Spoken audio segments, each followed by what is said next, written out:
Bem-vindos ao Bunda na Cadeira e Sem Enrolação.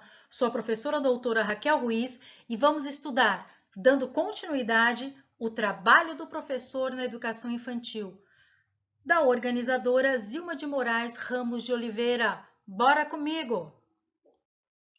Gente, agora é uma parte assim bem mais tranquila, sem aquele processo histórico, mais prático para a gente. Planejar práticas pedagógicas, princípios e critérios. O que é importante saber até aqui? Vamos relembrar algumas coisas e o que a gente precisa ter guardado até aqui. O oferecimento da educação infantil pelo poder público, ele é o quê? Obrigatório. Contribui com o desenvolvimento das crianças e deve seguir, sim, um currículo. Ou seja, as práticas pedagógicas devem ser baseadas em um currículo previsto e as atividades vivenciadas pelas crianças, as atividades lúdicas, brincadeiras e interações, serão voltadas para o desenvolvimento e aprendizagem destas. Não esqueçam disso. Então, além de se ter clareza dos direitos da criança, da concepção de infância e educação infantil, é fundamental, as autoras colocam isso para a gente, hein? É fundamental ao professor considerar alguns princípios e referências que podem tornar o trabalho pedagógico mais engajado com um projeto de educação infantil brasileiro e, sobretudo, com um projeto educativo de sua própria instituição. Quais são, então, eles? Bora ver? Gente, antes de vermos, né, os critérios, as referências, primeira coisa que a gente precisa guardar, já que o objetivo da educação infantil está além, né, para além de colocar para dormir, para brincar apenas, mas sim, está ligado ao desenvolvimento e aprendizagem, então não basta apenas entender só o conceito e os cuidados sobre as crianças. Olha só, você, professor, precisa ter conteúdos e estratégias. Olha lá, conteúdos e estratégias que tornem esse ensino interessante, desafiador, significativo para as crianças. Estas precisam sentirem-se estimuladas e motivadas. Agora sim, nós vamos ver as referências e os princípios. Olha só, atendimento às diretrizes curriculares nacionais para a educação infantil. Gente, esse aqui é um documento, tá? Que deve ser considerado pelos sistemas educacionais, pela instituição, gestores e professores. Isso aqui é uma referência para você. A coerência e a articulação das experiências propostas às crianças. Olha isso, as autoras afirmam que precisa-se prezar pela interação criança-criança, criança-professor, criança e o meio, promovendo o quê? Essa articulação de experiências e conhecimentos. A inter-relação entre educar e cuidar na prática educativa, ou seja, mesclar o cuidar e o educar. As autoras apontam que, inclusive, as crianças precisam ser estimuladas a aprenderem a cuidar de si. Então, esse cuidar não é só o adulto cuidando dela, mas elas também cuidando de si mesmas. Agora aqui, ó, a importância, né, o papel da interação no desenvolvimento. Você, professor, precisa entender isso, né? Entender que as trocas, sempre nas práticas educativas da educação infantil, é fantástica. Você deve prezar por elas, por práticas dinâmicas e de interação, elas são essenciais. Precisa também entender sobre a adequação das experiências do ponto de vista do avanço das crianças e a inclusão de crianças com deficiências. Todas devem ter acesso ao currículo, à aprendizagem, às interações, ao desenvolvimento. Fundamento das práticas pedagógicas. Vamos entender o que são esses fundamentos, né? Quais são os fundamentos da prática pedagógica? Olha o primeiro, aqui nós temos dois. Primeiro, a construção da autonomia das crianças. Olha, os ensinamentos na educação infantil devem estar voltados para promover a autonomia, em que é dado à criança, por exemplo, o poder de escolha em atividades que privilegiem tomadas de decisões pela criança. Você precisa preparar, né? Lá na sua aula, quando você prepara o seu plano de aula para trabalhar com as crianças, você precisa levar em consideração que elas precisam vivenciar práticas com tomadas de decisões, porque nós visamos o quê? A autonomia das crianças, a construção desse conhecimento. A questão da ética, temos que ser ético. Outra fundamentação da prática, posicionamento nas situações de conflitos. Interação, cuidado, preservação e o conhecimento da biodiversidade e da sustentabilidade da vida na Terra, assim como o não desperdício dos recursos naturais. Gente, assim como a gente deve trabalhar a postura da criança na educação infantil, como ele vai reagir nessas situações conflituosas, trabalhe-se também as questões ambientais, né? É uma questão de vida do nosso planeta, nós precisamos educar. Outro fundamento, reflexão sobre a diversidade e a construção da identidade racial.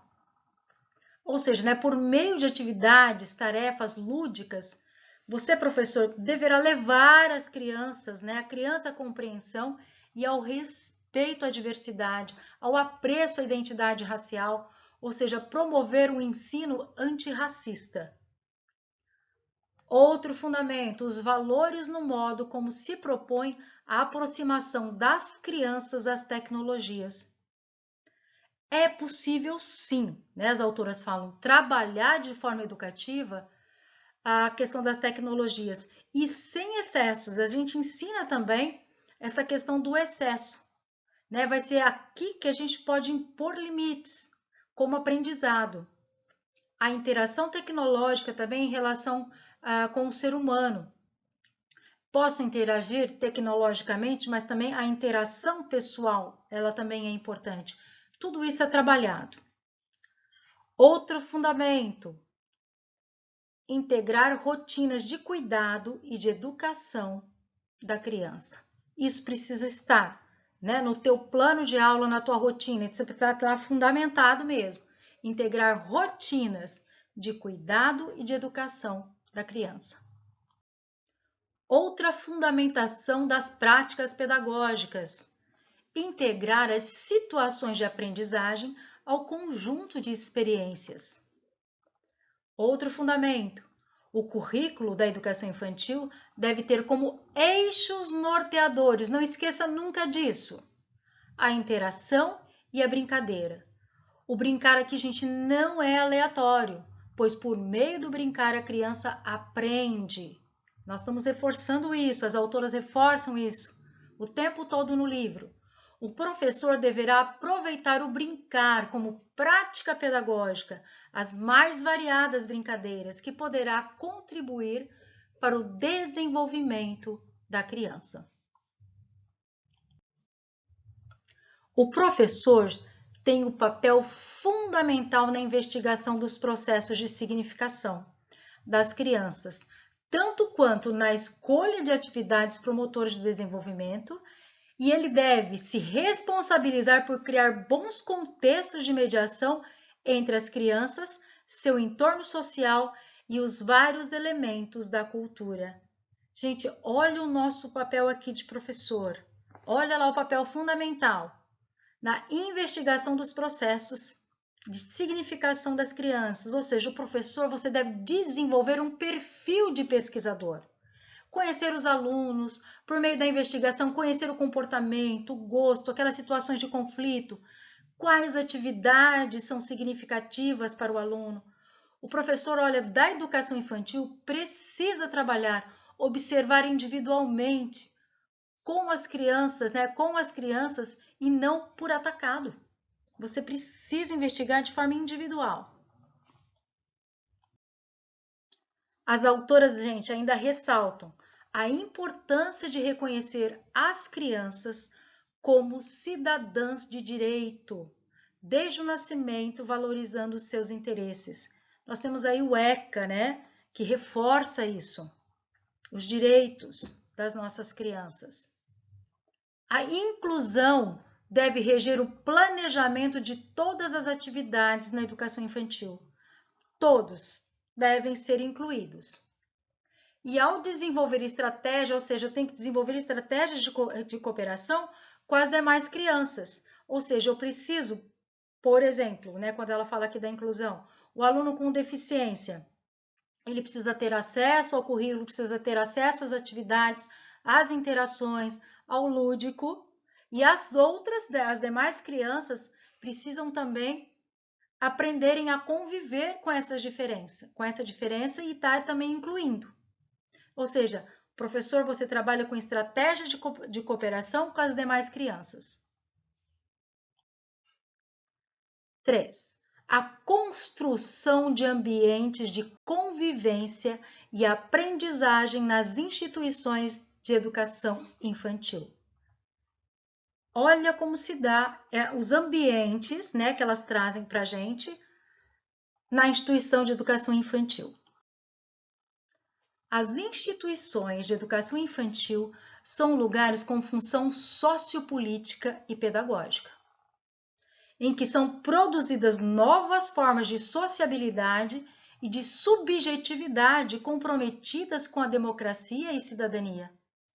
Então, o lugar, a educação infantil, a instituição, a escola, a creche, a pré-escola, lá ela tem o quê? Uma função, o lugar tem uma função sociopolítica e pedagógica. Ali eu construo formas, então, de sociabilidade, de subjetividade, comprometidas com a democracia e cidadania. Precisa ser construído, sim, com a democracia e cidadania. Consoante ao entendimento do livro, em tela, as importantes conquistas das crianças relacionadas ao desenvolvimento de sua autoestima e socialização são entendidas como consequências naturais do processo de desenvolvimento. Porém, tais conquistas devem ser vistas como importante resultado do trabalho docente. Ela não é algo natural, mas é o trabalho do professor que desenvolve isso. Então, elas precisam, esse desenvolvimento da autoestima e socialização é resultado do trabalho do professor. O maior estímulo para uma criança, conforme as autoras, é a companhia de outras crianças. Todavia, essa convivência não deve ser considerada compensação às perdas que ela poderia sofrer por não estar em casa, na companhia da família. Eu trouxe aqui para vocês vários momentos do livro que eu acho importante e que podem sim perguntar na sua prova, tá? Continuando. A despeito do projeto pedagógico e o currículo da educação infantil, o livro defende a relevância da organização do espaço físico, número de crianças e tempo em que ficarão envolvidas nas atividades. Ou seja, lá no projeto pedagógico e o currículo lá da educação infantil precisa, né, é de extrema importância a organização desse espaço físico, o número de crianças e tempo em que elas vão ficar envolvidas nas atividades. Tudo isso tem que ser planejado. É importante também que os professores entendam o significado da exploração do espaço e estimulem a interação. A educação infantil, lá na educação infantil, o ambiente não se faz apenas com o aspecto espacial, só com o espaço. Aí as autoras colocam assim para a gente: outros aspectos estão envolvidos e devem ser considerados. E são eles: dimensão interacional. O que é essa dimensão interacional? É o modo como o ambiente possibilita as diferentes formas de interação entre as crianças e com os adultos. Ou seja, o ambiente pode proporcionar de melhor forma as interações ou não. Eu preciso considerar isso. A dimensão física diz respeito à organização do espaço físico. Tamanho, formato, a iluminação, a ventilação, o mobiliário, os objetos, as cores. Essa organização do espaço deve estimular a criança a explorá-lo do ponto de vista motor. Engatinhar, andar, manipular coisas faz-se então necessário considerar também quem tem deficiências. Precisa fazer com que esse ambiente físico seja também acessível, que não tenha as barreiras físicas. A dimensão temporal refere-se à organização do tempo e dos momentos diversos. Nessa distribuição das atividades na rotina diária das crianças, organização do espaço para o atendimento de crianças de período integral e parcial, organização do tempo didático, atividades permanentes, sequência didática, atividades ocasionais, projetos. Tudo isso eu considero nessa dimensão temporal. A dimensão funcional. Aqui considera-se a utilização dos diversos espaços, sua função, polivalência, flexibilidade e os tipos de atividades que podem ocorrer neles. O ambiente não pode ser marcado por restrições, organizações rígidas dos espaços, tempos definidos pelos adultos, muito silêncio e pouca interação. Professor, você desenvolveu esse perfil pesquisador, você já precisa perceber isso. Um ambiente funcional é aquele em que as crianças são protagonistas e mostram-se na possibilidade de elas circularem pelos espaços da instituição com segurança e confiança. Galera, acabamos mais um Bunda na Cadeira e sem enrolação. Nesse bloco, nós não temos questões. Na parte 3, se prepare, teremos questões considerando o assunto do livro. Um beijo! Até daqui a pouco! Bora estudar!